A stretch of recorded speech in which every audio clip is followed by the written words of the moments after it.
जिनसे बात हो रही थी उन्होंने बताया कि पहले चरण के मतदान के बाद जो ग्राउंड रिपोर्ट आई है वो बीजेपी के लिए बेहद खतरनाक है, बेहद खराब प्रदर्शन की ओर अंकित कर रही है।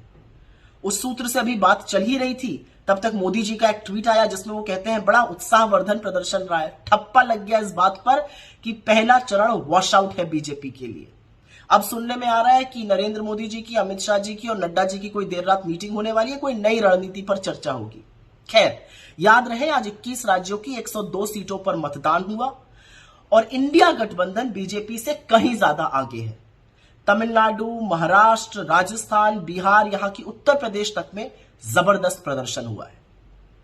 कई बार जो हमारे आसपास होता है उसको हम ध्यान नहीं दे पाते हैं, लेकिन वो बदलते वक्त की दस्तक होती है। एक्सेस माई इंडिया के प्रदीप गुप्ता का उस ट्वीट को डिलीट करना जिसमें साफ तौर पे ये लिखा था कि 13 राज्यों में बीजेपी अपना जनाधार खो रही है, या बीजेपी के सांसदों का खुलेआम ये कहना कि मेहनत करो, कोई मोदी की वेव नहीं है, उस बात की पुष्टि करता है जो हम लगातार कह रहे हैं। 10 साल सत्ता में रहने के बाद मोदी जी आज भी कांग्रेस को कोसने के अलावा दूसरी कोई बात नहीं कर पा रहे।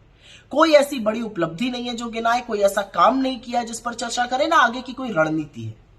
असल में तो इंटरव्यू से लेकर चुनावी रैली तक वो बेहद ऊर्जा विहीन, थके हुए और उबे हुए लग रहे हैं।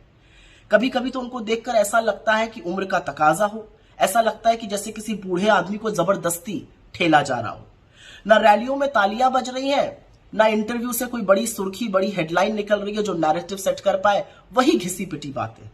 और दूसरी तरफ राहुल गांधी, नाक में दम कर रखा है इन्होंने, कभी गाड़ी में, कभी सड़क से जनता से सीधा संवाद कर रहे हैं। युवाओं को तो 100% यकीन हो चला है कि अगर कोई व्यक्ति इनके लिए कुछ करेगा तो वो सिर्फ राहुल गांधी है, बाकी किसी के बस की बात नहीं है ये।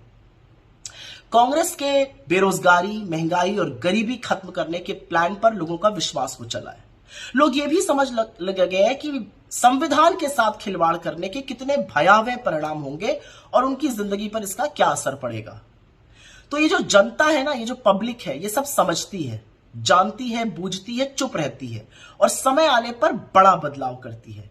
उस बड़े बदलाव की आहट पहले मतदान के चरण में जोर जोर से गूंज रही है। बीजेपी साउथ में साफ है, नॉर्थ में हाफ है और यही भारतीय जनता पार्टी का ग्राफ है।